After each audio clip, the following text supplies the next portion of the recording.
अगर कुछ लोग जानते भी हैं तो बहुत कम। जिस दिन हम लोग समय का मूल्य समझने लग जाएंगे, उस दिन हमारी उन्नति के मार्ग में रुकावट नजर ही नहीं आएगी। समय का सदुपयोग करने और उसका मूल्य समझने में ही उन्नति का रहस्य छिपा हुआ है। जो समय का मूल्य नहीं जानता, वो अपने जीवन का भी मूल्य नहीं समझता।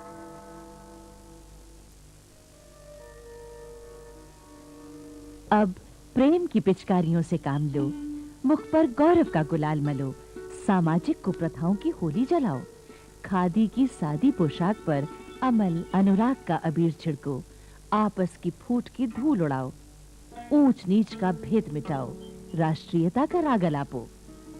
बस वही होली का समयानुकूल स्वांग होगा।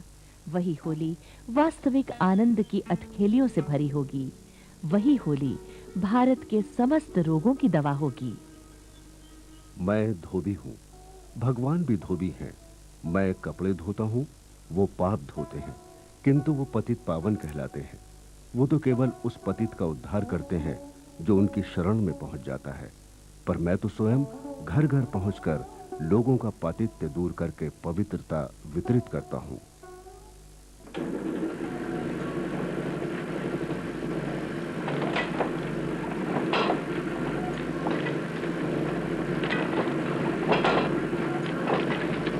जनमानस को झकझोर देने वाले, उसे जागृत कर देने वाले ये शब्द एक ऐसे साहित्यकार की लेखनी से निकले हैं जिसने साहित्य, संस्कृति, समाज सुधार, धर्म, राष्ट्रीय समस्याएं सब पर अपनी कलम चलाई।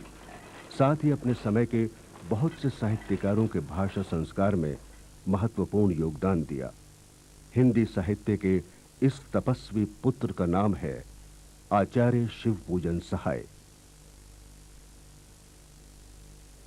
जिस बिहार ने देश की राजनीति को लोकनायक जयप्रकाश नारायण दिए, निस्वार्थ देश सेवक राजेंद्र प्रसाद दिए, उसी बिहार ने साहित्य को दिए एक सरल और निर्मल व्यक्तित्व और हिंदी के महान सपूत आचार्य शिवपूजन सहाय।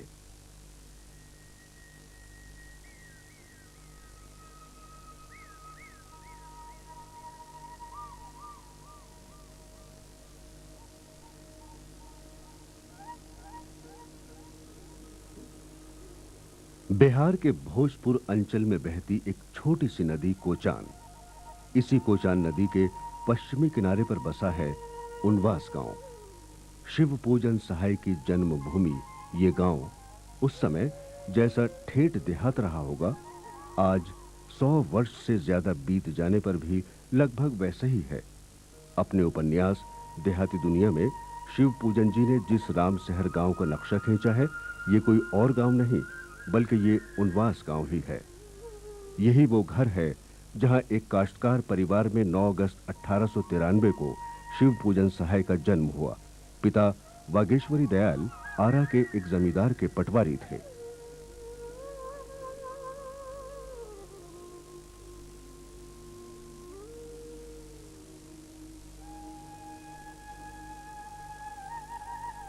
उनका ये पुश्तैनी मकान समय बीतने के साथ साथ बूढ़ा हो चुका है, लेकिन ये कमरा जहां नन्हे शिवपूजन ने आंखें खोली थीं, आज भी बहुत कुछ पहले जैसा ही है।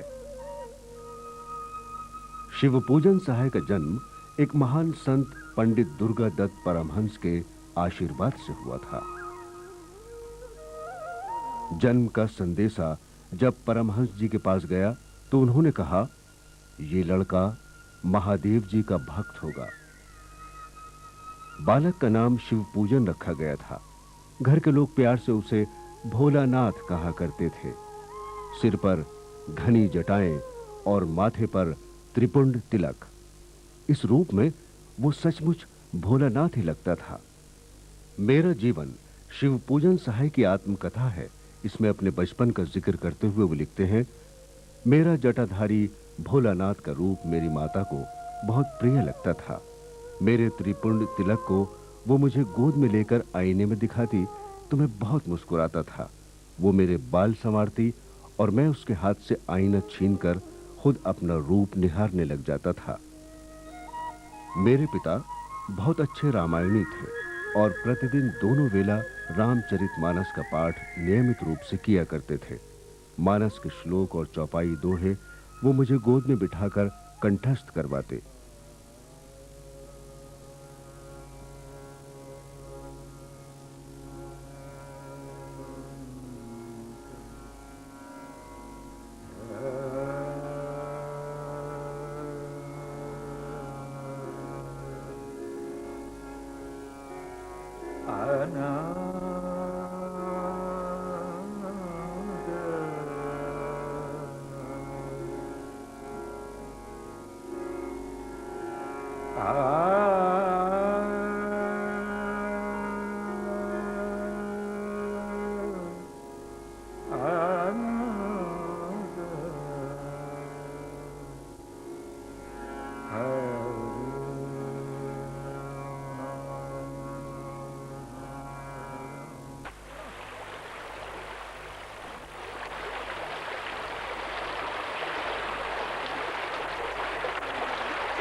उनवास गांव में नदी के पास आज भी वो प्राचीन शिव मंदिर है जहां बालक शिव पूजन जगेसर किसान के साथ हर दिन जाया करता था, जिसके सत्संग का उनके जीवन पर बहुत प्रभाव पड़ा। गांव के प्राइमरी स्कूल में पढ़ने के बाद बालक शिव पूजन को अंग्रेजी पढ़ने के लिए छोटे फूफा के पास भेज दिया गया, जो बगेन कस्बे में रहते थे। फूफा से उन्होंने अंग्रेजी की फर्स्ट बुक पढ़ी, साथ ही उनके बूढ़े पिता से उर्दू भी सीखी।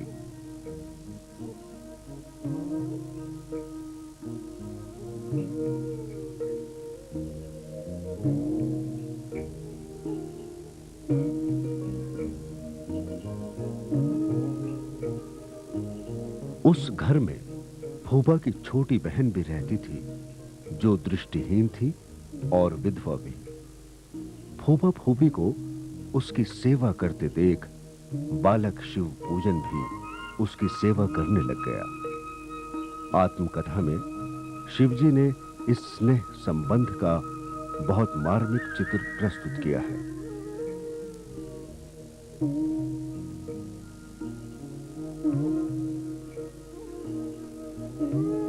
मैंने दृष्टिहीन फूफी की सेवा का सारा बोझ अपने ऊपर ले लिया। किसी पिछले जन्म की वो दृष्टिहीन माता मुझसे अपनी सेवा कराने और खुद मेरी सेवा करने में बहुत सुख पाती थी। वो भी मुझे हथेली का फूल बनाए रहती थी। उसी की गोद में रात बीतती थी। रोज रात को सोते समय वो मेरी देह में तेल की मालिश करती थी। उसी समय कहानी भी कहती जाती थी। उसी दृष्टिहीन देवी की गोद मुझे सेवा का पहला पाठ पढ़ाने के लिए पाठशाला बनी।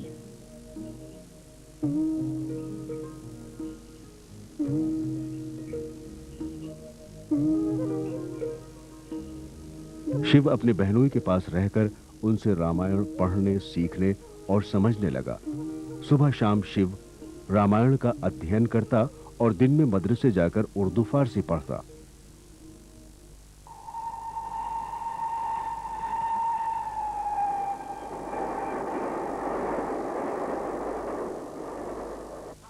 दस 11 साल की उम्र में शिव का दाखिला आरा के एक हाई स्कूल केजी एकेडमी में करा दिया गया।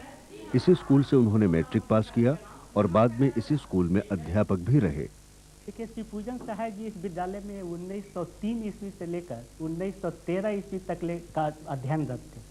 1913 में उन्होंने मैट्रिक की परीक्षा पास की और आरंभ में तो हिंदी साहित्य की तरफ इनकी रुचि नहीं थी, लेकिन बाद में हिंदी साहित्य की तरफ इनकी रुचि हुई और हिंदी साहित्य की जो इनकी रचनाएं थीं, इन रचनाओं ने इनको भोजपुर की धरती पर हिंदी साहित्य में भीष्म पितामह की पदवी से सम्मानित किया।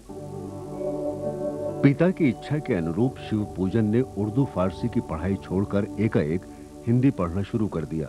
इसी दौरान उनका विवाह कर दिया गया, पर गौना होने से पहले ही प्लेग से पत्नी की मृत्यु हो गई।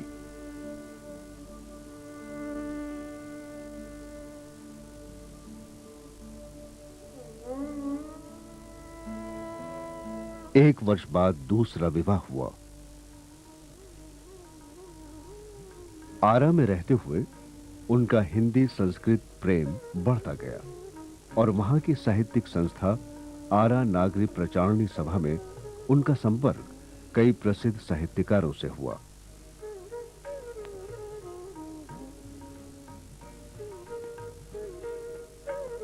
शिव पूजन जी के शिक्षक और साहित्य गुरु थे पंडित ईश्वरी प्रसाद शर्मा। साहित्य के क्षेत्र में शिव पूजन का प्रवेश शर्मा जी के मार्गदर्शन से ही हुआ था। शिव पूजन को लिखने के लिए प्रोत्साहित करने वाले एक अन्य साहित्यकार थे सकल नारायण शर्मा। शिव पूजन सहाय का सबसे पहला लेख सकल नारायण जी ने ही अपनी पत्रिका शिक्षा में प्रकाशित किया था। लेख का शीर्षक था होली में सभ्यता का नाश। शिक्षा खड़ग विलास प्रेस पटना का साप्ताहिक पत्र था। शर्मा जी उसमें कभी-कभी गहरे शास्त्रीय विषयों पर भी संपादकीय लेख और टिप्पणियां लिखा करते थे। शिवजी का लेख देखकर शर्मा जी ने उन्हें और अधिक लिखने को प्रोत्साहित किया और उनके कई लेखों को सुधारकर शिक्षा में छापा। ये सारे आरंभिक लेख गंभीर विषयों से संबंधित थे।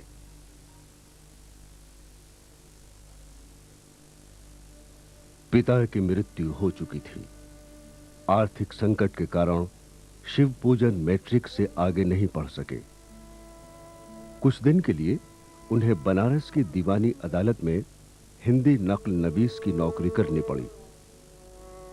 उनके एक दूर के संबंधी इस अदालत में मनसरिम थे।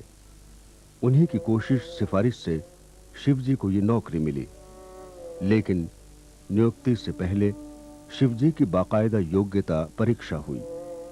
उनकी भाषा शुद्ध और लिखावट साफ सुथरी थी, जिसे देखकर परीक्षक बहुत प्रभावित हुए। बनारस की एक कचहरी में हिंदी लिखने वाले पहले क्लर्क शिव पूजन सहाय ही थे।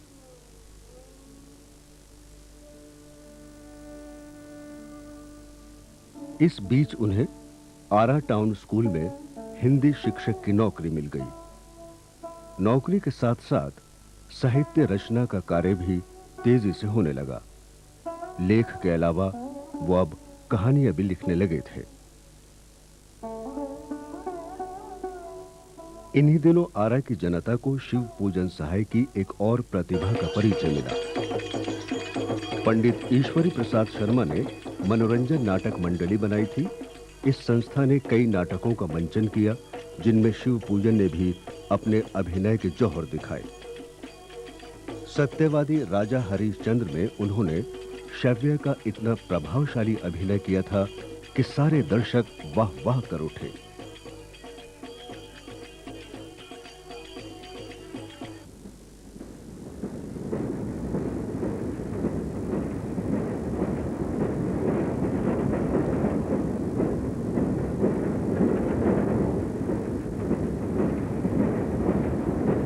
कुछ दिन बाद पंडित ईश्वरी प्रसाद धर्माभ्युदय पत्र के संपादक बनकर आगरा चले गए। शिव पूजन के मन में ताजमहल देखने की बहुत लालसा थी, मगर अंटी में दाम नहीं था कि लालसा पूरी हो सके। उन्होंने पंडित जी को चिट्ठी लिखी। फौरन पंडित जी का जवाब आ गया कि राह खर्च भेज रहा हूं, जल्द से जल्द आगरा चले आओ। धर्माभ्युदय के मालिक सेठ लक्ष्मीचंद जी की जैन लाइब्रेरी को सुधारना है। अंधे को क्या चाहिए, 2 आंखें। शिव पूजन फौरन आगरा के लिए रवाना हो गए।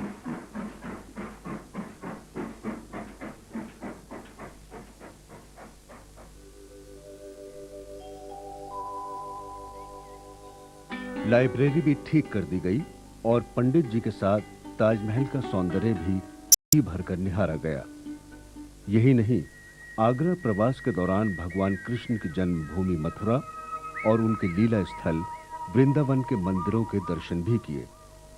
मित्रों के साथ शिव पूजन जी कृष्ण भूमि की छटा देखकर खूब भाव विभोर हुए। मंदिरों और मूर्तियों को देखकर उनके मुंह से ऐसी उक्ति या कवित निकल पड़ता जिस पर कृष्ण के बचपन की सुखद स्मृतियों की छाप होती। न जाने कब से शिव पूजन ब्रिज भूमि के दर्शन के लिए लालसा मन में दबाए थे। आज उसे पूरी होते देख उनके हर्ष और उत्साह का ठिकाना नहीं था। उनकी ये इच्छा पंडित ईश्वरी प्रसाद के ही सहयोग से साकार हो पाई थी। सन 1920 ब्रिटिश सरकार के जुल्मों और अन्याय के विरुद्ध गांधी जी ने असहयोग आंदोलन की घोषणा कर दी। ब्रिटिश शासन के खिलाफ असहयोग की आंधी हर देशवासी के दिल को झकझोरने लगी।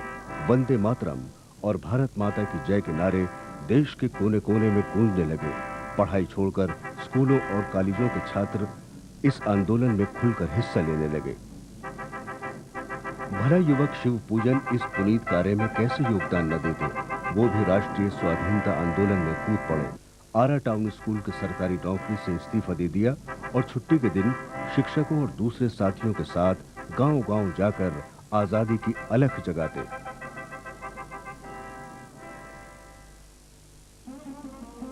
सन 1921 में शिव पूजन कलकत्ता चले गए। लेखक होने के साथ-साथ अब उनका पत्रकार जीवन भी शुरू हो गया।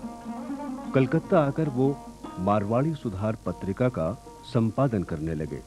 मारवाड़ी सुधार की छपाई शंकर घोष लेन में स्थित बालकृष्ण प्रेस में होती थी। आज यह एक कॉलेज है, लेकिन इसी प्रांगण में उन दिनों बालकृष्ण प्रेस हुआ करती थी। थोड़े ही दिनों में इस प्रेस के मालिक महादेव प्रसाद सेठ से शिव पूजन सहाय का अच्छा परिचय हो गया। उनके आग्रह पर शिव जी प्रेस में ही रहने लगे। शिव जी की मेहनत और प्रतिभा से वो मन ही मन प्रभावित थे। मकान के ऊपरी तल्ले में रामकृष्ण मिशन के सन्यासियों के साथ महाकवि निराला जी रहते थे। सेठ जी के मित्र और प्रेस प्रबंधक मुंशी नवजातिक लाल श्रीवास्तव भी प्रेस में ही रहते थे। निराला, शिव पूजन, महादेव प्रसाद सेठ और नवजातिक लाल, इन चारों की प्रतिभा और प्रयास से 26 अगस्त 1923 को मतवाला नामक प्रसिद्ध साप्ताहिक निकला। मतवाला एक हास्य व्यंग साप्ताहिक था जो ब्रिटिश हुकूमत से लेकर सांप्रदायिकता, सामाजिक रूढ़िवाद और अंधविश्वासों के खिलाफ जोर शोर से आवाज उठा रहा था। कलकत्ते के उस समय हरिशन रोड में, जिसे महात्मा गांधी रोड कहते हैं, विशाल भारत बुक डिपो था। सभी साहित्यकार वहाँ जाते थे। अयोध्या सिंह जी उसके पालक, उसके थे, मालिक थे, संचालक थे। वहाँ निराला जी, शिवपूजन सहाय जी, नवजातिक लाल श्रीवास्तव जितने थे वहाँ बैठते थे। तो दो बिंदु हो गए, एक ये आपका हो गया विशाल भारत बुक डिपो और दूसरा शंकर घोष लेन।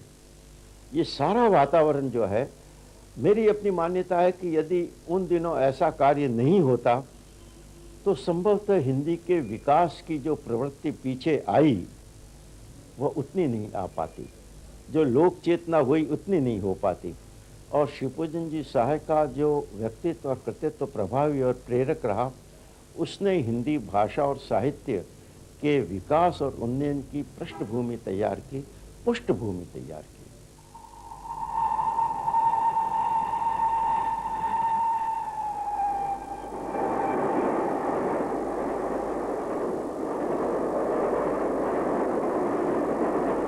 लगभग 8 महीने तक मतवाला का संपादन करने के बाद कुछ कारणों से उसे छोड़कर शिव पूजन सहाय लखनऊ चले गए।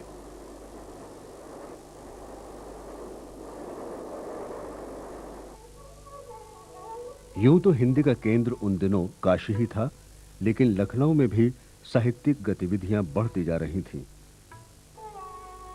कला और संस्कृति से अवध वासियों को शुरू से ही लगाव रहा। उर्दू साहित्य तो वहां पहले से ही लिखा जा रहा था। अब लोग धीरे धीरे हिंदी की ओर भी आकर्षित होने लगे थे।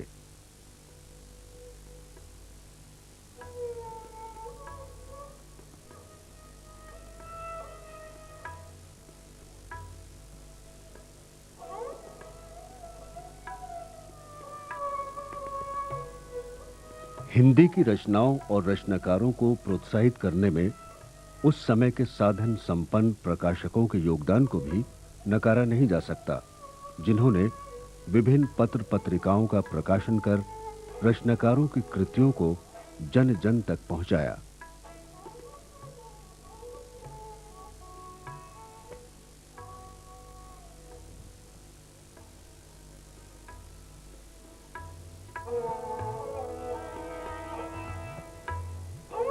हिंदी लेखन के साथ साथ हिंदी की छपाई का कार्य जिस प्रकार जोर पकड़ता जा रहा था, लखनऊ और लखनऊ से बाहर के अनेक लेखकों कवियों की पुस्तकें दुलारे लाल भार्गव के प्रकाशन संस्थान गंगा पुस्तकमाला से छपने लगी थीं।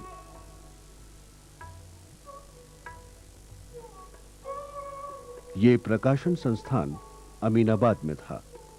लखनऊ आकर शिवजी भी अमीनाबाद में ही रहने लगे। दुलारे लाल के प्रकाशन संस्थान से माधुरी पत्रिका भी निकलती थी, जिसमें प्रतिष्ठित साहित्यकारों की रचनाएं देखने को मिलती थीं। शिवपूजन जी माधुरी के संपादकीय विभाग में कार्य करने लगे।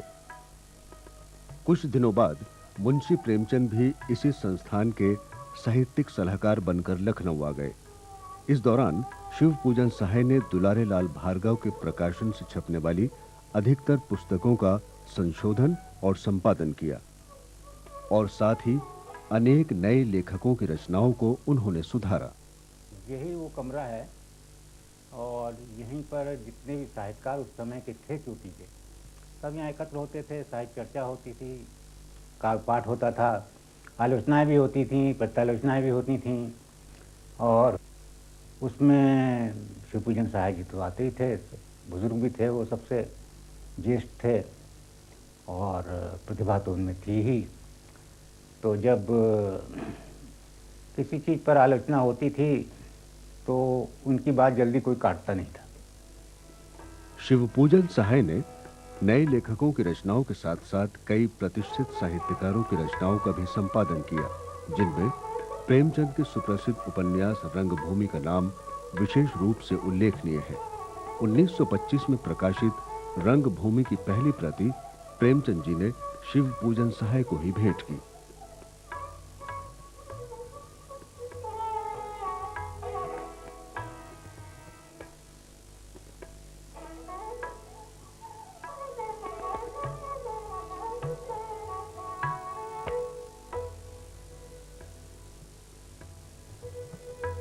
हिंदी के प्रति समर्पित अनेक जाने-माने और अनजाने लेखकों ने उस काल में एक से एक अच्छी पुस्तक लिखी। शायद बाद वाली पीढ़ी इन कृतियों को उतना सम्मान नहीं दे सकी। इसे एक विडंबना ही कहा जा सकता है।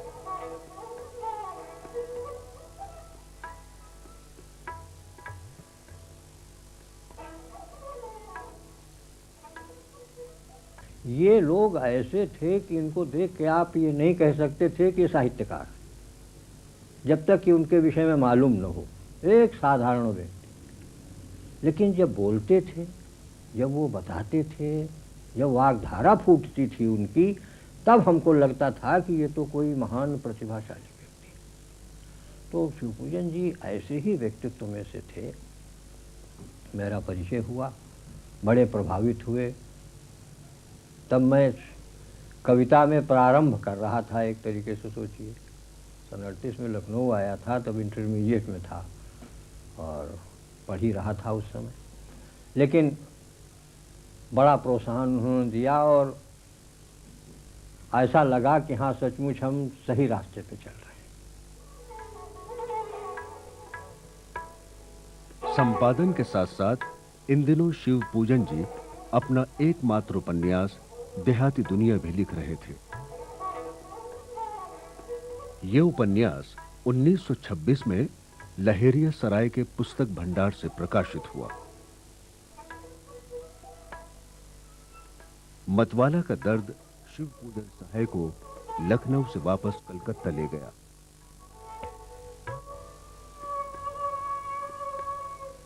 इस बार मतवाला में लिखने के अलावा वो दूसरे पत्रों का संपादन भी करने लगे, जैसे मौजी, गोलमाल, उपन्यास तरंग, समन्वय और आदर्श।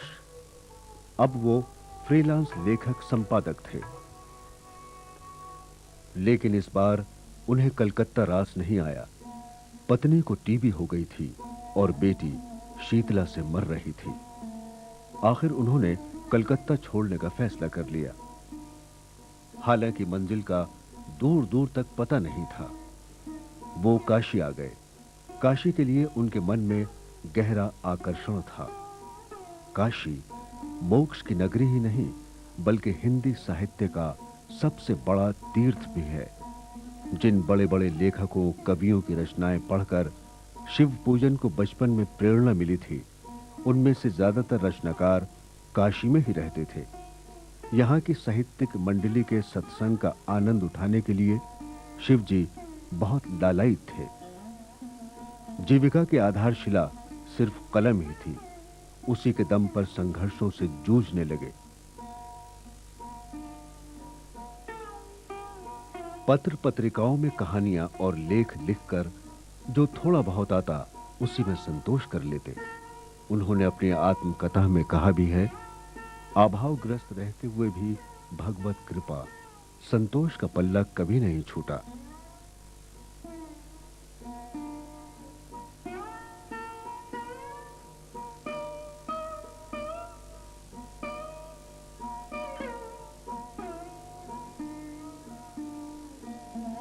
यह है दंडपाणी भैरव मंदिर, जिसके ऊपरी मंजिल वाले मकान में रहते हुए उन्होंने एक लंबा समय बिताया।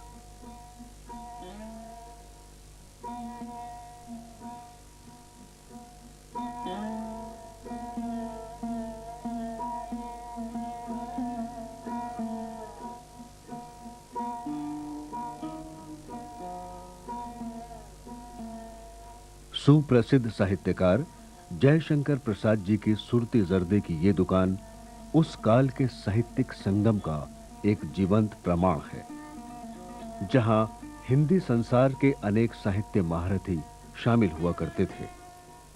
और यह है वो चबूतरा जिस पर प्रसाद जी की साहित्य गोष्ठी जमती थी।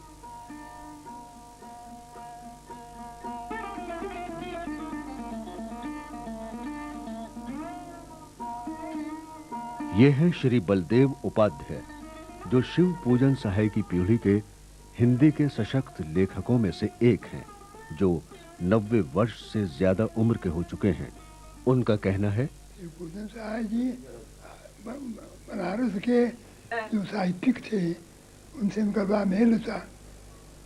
शिव पूजन सहाय जी इसीलिए आते रहे और उन मित्रों के यहाँ टिकते थे। और इनकी दशा अच्छी नहीं थी तो उनके यहाँ भोजन करते थे। शिवपूजन सहाय जी वहाँ रहते थे। वहाँ स्वभाव से जरा समय अच्छा नहीं था।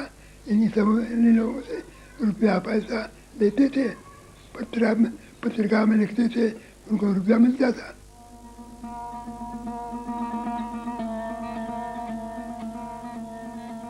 काशी की नागरी प्रचारणी सभा में वो नियम से जाते थे और वहां आने वाले साहित्यकारों से विचारों का आदान प्रदान किया करते थे। काशी नागरी प्रचारणी सभा के विकास में शिव पूजन सहाय का उल्लेखनीय योगदान रहा। उनके काशी में प्रवास के दौरान प्रकाशन के क्षेत्र में मंदी का एक युग आया, जब बहुत से साहित्यकारों को काशी छोड़ने पर विवश होना पड़ा। मैं आपको बताता हूँ। परिस्थिति ये थी कि आप जिन सनों की बात कर रहे हैं, वो रिसेशन या मंदी का बड़ा भारी युग आ गया और यहाँ के जितने प्रकाशन थे हिंदी प्रकाशन, वो सब के सब आर्थिक रूप से बैठ गए थे। मुझको पता नहीं है इसलिए मैं कह नहीं सकता, लेकिन एक बहुत बड़ा प्रकाशन भारती भंडार था जो मेरे पिताजी के स्वामित्व में था। और ये भारती भंडार ने लेखकों का जितना सपोर्ट किया उतना किसी ने नहीं किया, क्योंकि वह ईमानदारी से 25% रॉयल्टी देते थे और उसके अतिरिक्त भी मान दे देते थे। जबकि आपको अनुमान नहीं होगा कि 4 आने पृष्ठ पर प्रेमचंद की रचनाएं कॉपीराइट बिका लखनऊ में। 4 आना पृष्ठ पर निराला, प्रेमचंद, ये लोग जो हैं 4 आने पर बेचते थे।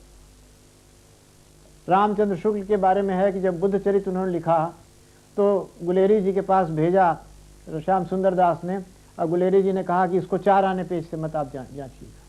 वो पत्र छपा हुआ है, मैं आपको दिखला सकता हूँ। उस समय हमारे पिताजी जैसे लोग 100-100, 200 रुपया रॉयल्टी के अतिरिक्त दे देते थे। आज 100 रुपये का मतलब 10,000 रुपया होता है उस समय का। और लक्ष्मी नारायण मिश्र ने लिखा कि 500 रुपया उन्होंने हमको सिंदूर की होली पर दिया था रॉयल्टी के अतिरिक्त। तो मैं ये उदाहरण दे रहा हूँ कि जब वो सब की सब प्रकाशन व्यवसाय खोखले हो गए तो कहाँ साहित्यिक जाए, क्या करे, पत्रों से कुछ मिलता नहीं था। तो फिर उनको जाना पड़ा। ये लोग विवश हो गए, समझिए बनारस से गए। बनारस से बड़ा केंद्र नहीं साहित्यिक था, लेकिन अब जो आर्थिक स्थिति थी, पत्रों की हालत, प्रकाशकों की हालत, बस ये था कि अब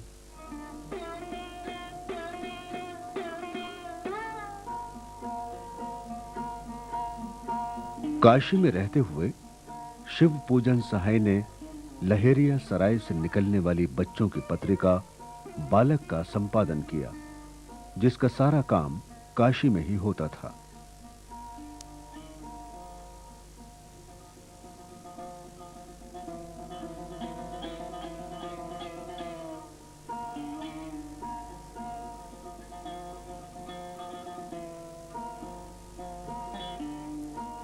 सुबह से रात तक व्यस्त रहने के बावजूद वो बिना नागा डायरी जरूर लिखा करते थे।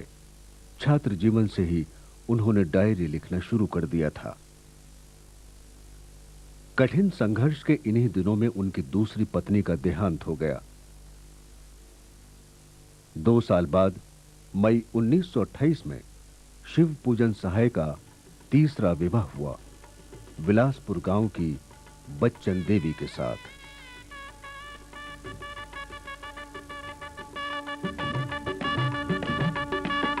और 1 साल बाद बड़े पुत्र आनंद मूर्ति का जन्म हुआ। उस बीच उनका एक कहानी संग्रह विभूति प्रकाशित हो चुका था।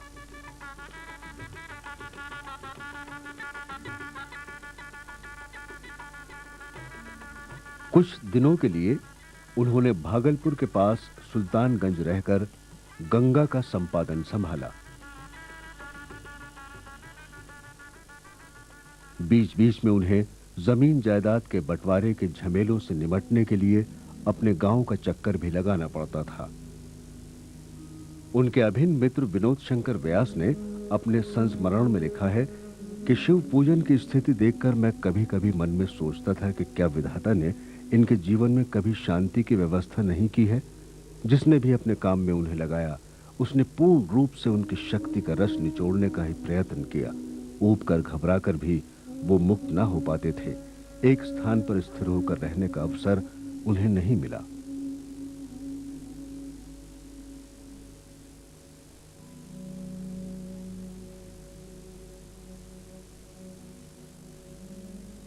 फरवरी 1932 में विनोद शंकर व्यास ने काशी से जागरण पत्रिका निकाली। इसके संपादन की जिम्मेदारी शिव पूजन सहाय को दी गई। जागरण के प्रकाशन में हिंदी के सुप्रसिद्ध साहित्यकार जयशंकर प्रसाद का भी महत्वपूर्ण योगदान रहा। उस समय उनके जितने समकालीन श्रेष्ठ रचनाकार थे, काशी में खास तरह से, वे उन पर निर्भर करते थे और उनसे राय बात लिया करते थे। उन्हें अत्यंत प्रामाणिक व्यक्ति माना जाता था। इसी क्रम में मैंने ये भी सुना कि एक संस्था थी सत्संग करके, जहाँ पर वेदांत पर और ख़ास तरह से सेवागम दर्शन पर गोष्ठियाँ होती थी, जिसके सदस्य प्रसाद जी भी थे, वेदांती जी थे, डॉक्टर भोलानाथ थे और कविराज हरबंश सहाय थे। ये तमाम लोग वहाँ बैठा करते थे और उनकी एक भाषा थी आपस में। उसी भाषा में प्रसाद ने अपने नाटक लिखे, उसी भाषा में उन्होंने अपनी कविताएं लिखी। इस तरह से एक भाषा थी, संस्कृतनिष्ठ भाषा। उस भाषा के संस्कार उस सत्संग नामक संस्था में बनते थे, जिसके एक पुरोधा या एक नायक आचार्य सुपूजन सहाय भी थे। शिव पूजन जी के संपादन कौशल का अनुपम उदाहरण है सरस्वती के सुविख्यात संपादक महावीर प्रसाद द्विवेदी को समर्पित द्विवेदी अभिनंदन ग्रंथ। इसके लिए वो महीनों प्रयाग के इंडियन प्रेस में बैठकर ग्रंथ की तैयारी करते रहे। 65 वर्ष पहले प्रकाशित इस अभिनंदन ग्रंथ के जोड़ का कोई दूसरा ग्रंथ शायद ही आज तक निकला हो। ये भी भाग्य की विडंबना ही है कि जिस दिन द्विवेदी जी को अभिनंदन ग्रंथ समर्पित किया जा रहा था, उसके संपादक शिव पूजन सहाय अपने बीमार बच्चे की सेवा परिचर्या में लगे थे। बच्चे पर शीतला का भयानक आक्रमण हुआ था। 40-42 दिनों तक मेरी हालत बहुत खराब रही और खराब होती जा रही थी। लेकिन बाबूजी ऑफिस जाते थे और अपना पूरा काम करके घर लौटते थे 7 बजे या रात को 8 बजे। मुझे जब तक होश आता था तो उसमें मैं देखता था कि मेरी माँ मेरे बिछावन के पास रो रही है और फिर उसके बाद कुछ याद नहीं है। लेकिन फिर ही देखता था कि रात हो गई है, बाबूजी ऑफिस से लौट आए हैं और मेरे सिरहाने जो पूजा उन्होंने की आकर के, तो उस पूजा के बाद मेरे सिरहाने धूप वगैरह दिखा रहे हैं। कभी कभी दिन में होश आता था तो ये मालूम होता था कि मेरी माँ ने मेरी हालत ख़राब देख करके ऑफिस से बाबूजी को बुलवाया है, लेकिन वो कभी आए नहीं, अपने काम पर रहे। तो पिता पुत्र का जो संबंध है वो तो इस बात पर आधारित है कि उनकी जो आस्था थी वो साहित्यिक आस्था, दूसरों की सेवा करना, क्योंकि वहाँ जो वो काम करते थे वो दूसरों की रचनाएं संवारने में समय बिताते थे अपना। तो दूसरों की रचनाएं संवारना उनके लिए हिंदी साहित्य की सेवा थी और वही उनके लिए ईश्वर की सेवा भी थी। वो कर्म ही को पूजा मानते थे। भगवान में और कर्म में कोई अंतर नहीं था। हिंदी में और शिव में कोई अंतर नहीं दिखता था उनको। रोजी रोटी की समस्या ने शिव पूजन सहाय को एक बार फिर काशी छोड़ने पर मजबूर कर दिया। नवंबर 1935 में शिव पूजन सहाय छपरा के राजेंद्र कॉलेज में हिंदी के प्राध्यापक हो गए। छपरा के छात्रों को इस कुशल लेखक संपादक की एक और प्रतिभा का परिचय मिला। वो हमारे मकान के ठीक सामने रहते थे। उस समय उनके यहाँ बिहार के बड़े बड़े साहित्यकार उनसे भेंट करने आते थे और एक पवित्र साहित्यिक मंदिर सा बन गया था। इस मंदिर में सायंकाल दर्शन करने के लिए आते थे और उनकी विशेषता ये थी कि मोहल्ले के हर लोग के बारे में वो जानकारी प्राप्त करते हैं, कैसा कुशल मंगल है। तो मैंने एक दिन उनके पास मैं पहुंचा कि भाई पुस्तकालय हम खोले हुए हैं, हमको कुछ सहायता कीजिए, पत्रिका जो आता है।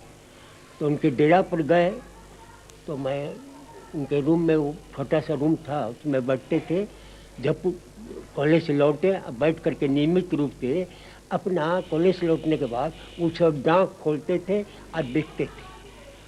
और उनकी विशेषता ये थी कि डाक में लिपटा हुआ जो डायपर आता था या लिफाफा जो आता था उसको भी वो संग्रह करते थे और उस पर वो अपना लेख आदि का जो है वो लिखा करते थे, नकल करते थे, तो उसको वो फाइनल करते थे। उन्होंने पुस्तकालय के लिए पत्रिका वगैरह देना शुरू किया। धीरे धीरे उनका संपर्क पुस्तकालय के प्रति बढ़ गया और उनके सहयोग से वो कई अन्य सब जगह पर लिख करके इस पुस्तकालय के लिए उन्होंने राजेंद्र पुस्तकालय के लिए काफ़ी किताब मंगवा दिया, पत्रिका मंगवा दिए। वो काशी नरेश आए थे, उनकी शादी यहीं पर हुई थी, उनसे भी संपर्क उन्होंने करके इस पुस्तकालय के भवन के लिए पैसा दिलवाया। जीवन में पहली बार उन्हें सुख मिला था। इज्जत की नौकरी, अच्छी तनख्वाह, 4 बच्चों से भरा पूरा परिवार। आज सब कुछ था उनके पास और था समय जिसमें वो एक के बाद एक रचना लिखते जा रहे थे। लेकिन तभी भाग्य ने एक निर्दयी खेल खेला। नवंबर 1940 में उनकी पत्नी बच्चन देवी बीमारी से चल बसी। पत्नी की मृत्यु के 2.5 महीने बाद पटना में बिहार हिंदी साहित्य सम्मेलन के सभापति पद से दिए गए भाषण में उन्होंने कहा था, इस सम्मेलन का सभापतित्व स्वीकार करने के लिए उस देवी ने आज से पहले जब जब आग्रह किया, मैं बराबर असमर्थता प्रकट करता रहा, किंतु आज जब उन्हें मेरा संग छोड़े कुल 2.5 महीने हुए, मैं निष्ठुर उसी स्थान पर खड़ा हूं जहां मुझे देखने के लिए उसके लोचन लालायित ही रह गए। सन 45-46 में कॉलेज से 1 वर्ष की छुट्टी लेकर शिवपूजन साहेब पटना आ गए और प्रसिद्ध साहित्य मासिक हिमालय का संपादन किया। इसी दौरान उन्होंने डॉक्टर राजेंद्र प्रसाद की आत्मकथा का भी संपादन किया।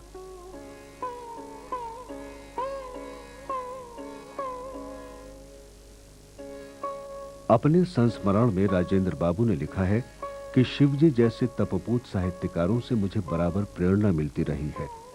मैंने जेल में अपनी आत्मकथा लिखी थी, उसकी पांडुलिपि को उन्होंने परिश्रम पूर्वक पूरा पढ़ा ही नहीं, बल्कि जो थोड़ी भूलें रह गई थी उनको भी सुधारा। जरूरत से ज्यादा मेहनत और कुपोषण के कारण शिवजी का स्वास्थ्य गिरता जा रहा था। दिसंबर 1949 में उन्होंने कॉलेज की नौकरी से इस्तीफा दे दिया और कुछ दिनों के लिए छपरा से अपने गांव चले आए। बिहार राष्ट्र भाषा परिषद के कार्य को आगे बढ़ाने और उसमें कुछ नया करने के लिए बिहार सरकार को एक वरिष्ठ साहित्यकार की जरूरत थी। शिव पूजन सहाय से उपयुक्त व्यक्ति उन्हें कहां मिल सकता था। जुलाई 1950 में शिवजी बिहार राष्ट्र भाषा परिषद के मंत्री नियुक्त होकर पटना आ गए। उनके 9-10 वर्ष के कार्यकाल में बिहार राष्ट्र भाषा परिषद से कई महत्वपूर्ण किताबें प्रकाशित हुईं और बाहर से आए लेखकों संपादकों के व्याख्यान भी आयोजित किए गए। आचार्य शिवपूजन सहाय एक व्यक्ति ही नहीं, एक संस्था के रूप में काम करते थे। उनको आप ये समझें, मेरी दृष्टि में जितना भर उनके विषय में पढ़ते हैं वो एक अत्यंत ही सहज व्यक्तित्व थे। एक तो यही बात थी कि उनसे हर व्यक्ति मिल सकता था, छोटे से छोटा लिखने वाला, नवोदित साहित्यकार भी, बच्चे भी खूब आसानी से मिल सकते थे और उनसे अपनी रचनाएं ठीक करवाते थे। ये एक साहित्यकार की बहुत बड़ी विशेषता होती है जो यह माने रखती है कि वो आगे की पीढ़ी का निर्माण करते थे एक तरह से। तो ये अपने में बहुत बड़ी बात थी उनकी। दूसरी बात थी कि वे साहित्य के लिए समर्पित थे। जैसे आपने राष्ट्रभाषा परिषद में एक विभाग देखा होगा कि यहाँ पर बिहार के हिंदी साहित्य का इतिहास जो उन्होंने जिसकी कल्पना की और बाद में उसको कई खंडों तक संपादन भी उसका किया, तो निश्चय ही वो हिंदी साहित्य के लिए बहुत ही महत्वपूर्ण चीज़ है। और यही नहीं, देश भर के जो साहित्यकार जहाँ तहाँ से आ गए, जो पांडुलिपियाँ उनके हाथ में पड़ गई, उसका संशोधन करना, उसका उस समय के हिसाब से संपादन करना, जिसको वे निस्वार्थ भाव से करते थे। ये है बिहार हिंदी साहित्य सम्मेलन का वो भवन जिसे हिंदी साहित्य की सारी विधाओं से पूरा करने में शिव पूजन सहाय का बहुत योगदान रहा। ये है इस भवन के वर्तमान मंत्री श्री कलाधर जी, जो शिव पूजन जी के विद्यार्थी भी रहे हैं।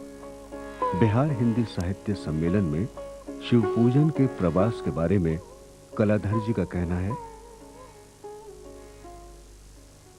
आचार्य शिवपूजन सहाय का लगभग 10 वर्षों का जीवन इस परिसर में बीता है और यह जो आप आम का वृक्ष देख रहे हैं या उन्हीं का लगाया हुआ है, और यह जो साहित्य सम्मेलन है बिहार हिंदी साहित्य सम्मेलन, यह भी आचार्य जी के परिश्रम और इसकी ईंट ईंट में उनकी याद बसी हुई है।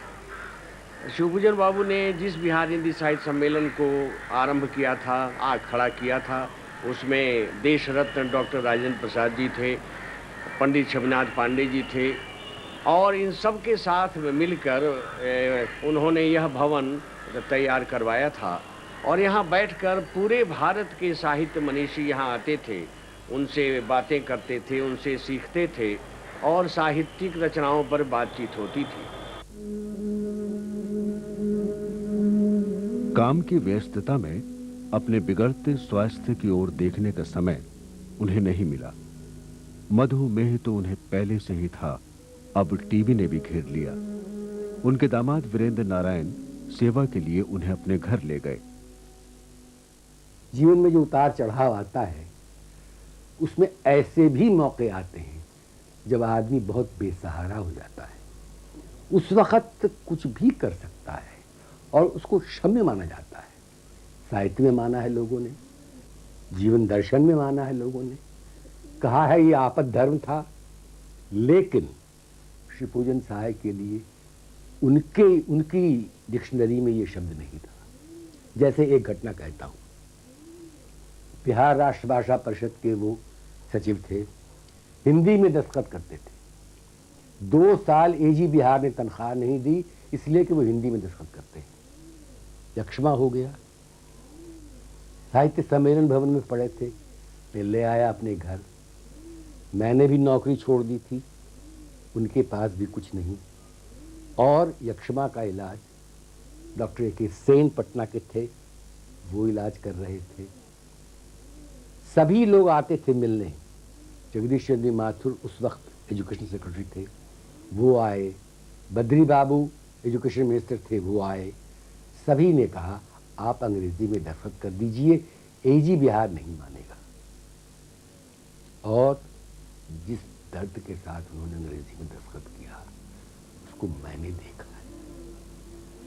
भगवान न करे वो दर्द किसी को दे, सिर्फ इसलिए कि हिंदी में दस्तखत करते थे। हिंदी प्रेमी बहुत लोग हैं और उसको भुनाकर खा भी रहे हैं, खा चुके, कुछ लेना देना नहीं है। सिर्फ ये जिक्र करना चाहता हूं कि उनकी जो आस्था थी, उनकी जो प्रतिबद्धता थी, वो कलम दिखाने के लिए नहीं थी, वो उनके जीवन के साथ जुड़ी हुई थी। साल भर बाद वो स्वस्थ होकर घर लौटे।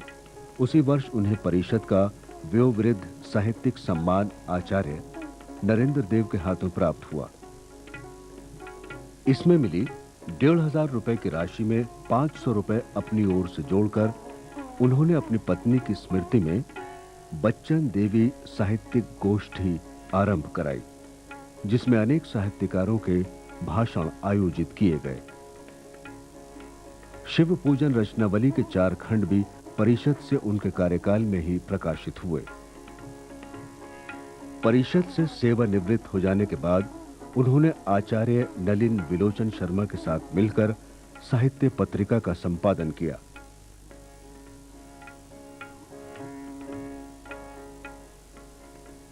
आचार्य शिवजी और आचार्य नलिन जी दोनों मेरे साहित्यिक गुरु के रूप में प्रतिष्ठित हैं और ये उन्होंने मुझे संपादन कला, जैसे अंगुली पकड़कर उन्होंने संपादन कला मुझे सिखलाई। तो मैं ये देखता था जैसे नलिन जी अगर कुछ लेखों को अगर अस्वीकृत कर देते थे तो आचार्य शिव जी मुझसे कहते थे कि नहीं, उसको आप रखिए। हम लोग जब संध्या में बराबर बैठते थे, बिहार हिंदी साहित्य सम्मेलन भवन के कार्यालय में बराबर हम लोग बैठते थे वहाँ, और शाम के वक्त में वो लेखों का साहित्य में छपने वाले लेखों के संदर्भ में विचार विमर्श होता था। तो वो कहते थे कि आप लेखों को पढ़िए। मैं लेखों को पढ़ता था और फिर उसमें जो प्रकाश्य अंश होते थे या जो उसमें महत्वपूर्ण अंश होते थे उसको वो लेते थे और पूरे लेख को ख़त्म कर देते थे। यहाँ तक कि अगर किसी लेखक ने 40 पृष्ठों का लेख अगर लिखा है और उसमें कोई महत्वपूर्ण तथ्य नहीं है तो उसमें से छानबीन करके, उसमें से खोज करके 40 पृष्ठ के लेख को 4 पृष्ठ बनाकर वो छापते थे। लेकिन किसी तरह से वो ऐसा किसी लेखक को निराश नहीं करना जानते थे और काफ़ी उनके ज़माने में काफ़ी लेखकों ने उनसे प्रोत्साहन प्राप्त किया। और आचार्य शिवजी की संपादन कला की विशेषता यही थी कि उन्होंने साहित्य निर्माण के साथ साथ साहित्यकारों का निर्माण किया। देह से दुर्बल आचार्य शिव पूजन सहाय का हृदय बहुत विशाल था। अपनी लेखनी से तो उन्होंने नए पुराने लेखकों की मदद की ही, जरूरतमंद रिश्तेदारों और परिजनों की भी वो हर तरह से सहायता करते थे। लेकिन साथ ही ये कहा जाता रहा है कि उनका जीवन आर्थिक विपन्नता में बीता। इस बारे में उनके पुत्र डॉक्टर मंगल मूर्ति का अपना एक तर्क है, जो पिता द्वारा विरासत में छोड़ी गई कृतियों को आने वाली पीढ़ियों के लिए सहेज कर रखने में प्रयासरत है।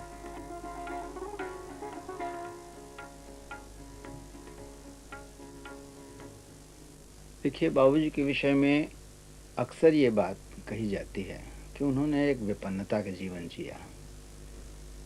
इस विषय में मेरी अपनी मान्यता ये है, और मैंने देखा, बचपन से मैंने देखा बाबूजी को। मेरा बचपन जब शुरू हुआ तो वो राजेंद्र कॉलेज छपरा में थे। मैंने देखा उस समय से कि वो मुक्त हस्त से, दोनों हाथ से दान करने में विश्वास करते थे। अपने संबंधियों को, मित्रों को गुप्त दान भी करते थे, छात्रों की छात्रवृत्ति के रूप में इस तरह करते रहते थे। और यह उन्होंने जीवन भर किया जब तक वो जिए। तो जिस व्यक्ति ने इतना कुछ देने का काम जीवन भर किया हो, उसके विषय में विपन्नता की बात कुछ विरोधाभास जैसी लगती है। ये सही है कि संघर्ष का जीवन था उन लोगों का, लेकिन उस युग के सभी साहित्यकारों के साथ लगभग ये बात सही है कि उन्होंने त्याग का जीवन ही वर्ण किया, विपन्नता के जीवन का जानबूझकर वर्ण किया हिंदी की सेवा करने के लिए। इसलिए मेरा ख्याल यह है कि शिवपूजन बाबू के विषय में जो विपन्नता की बात कही जाती है, उसमें थोड़ी सी भ्रांति हो जाती है, और वो विपन्नता एक प्रकार से उनके लिए एक आध्यात्मिक संपन्नता ही थी, क्योंकि उन्होंने मुक्त हस्त से अपने साहित्य के द्वारा भी और ऐसे भी अपने संबंधियों को, अपने मित्रों को और छात्रों को, जो भी उनके पास आता था, उनकी डायरियों में ये सारी बातें अंकित हैं। जब वो प्रकाशित होंगी तो सबके सामने आएंगी। उन्होंने मुक्त हस्त से जीवन भर लोगों को दिया।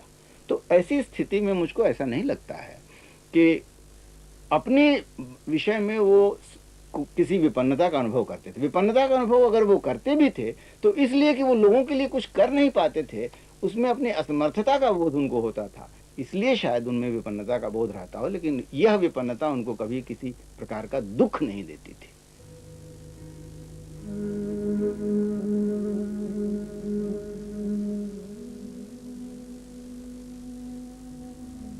शरीर साथ नहीं दे रहा था, आंखें बहुत कमजोर हो चुकी थीं, फिर भी वो नियम से राष्ट्रभाषा परिषद जाकर हिंदी साहित्य और बिहार नामक ग्रंथ का संपादन करते रहे।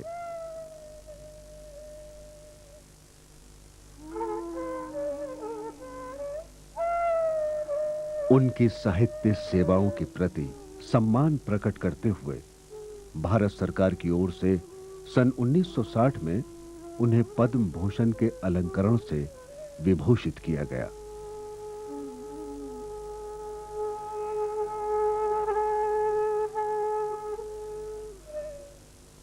भागलपुर विश्वविद्यालय ने भी उन्हें डीलिट की उपाधि से सम्मानित किया।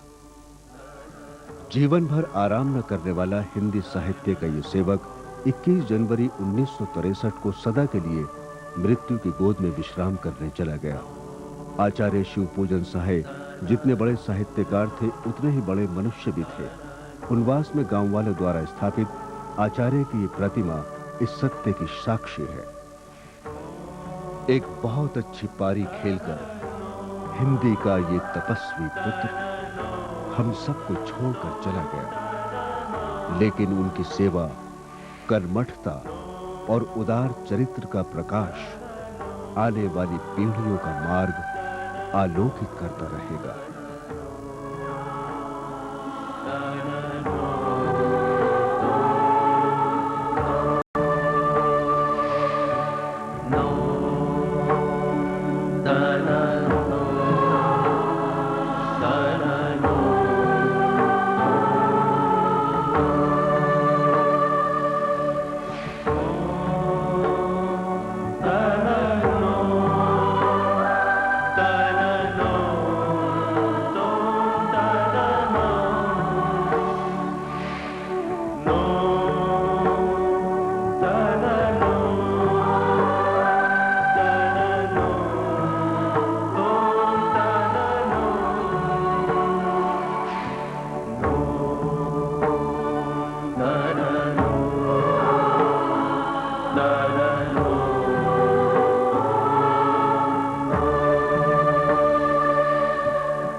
को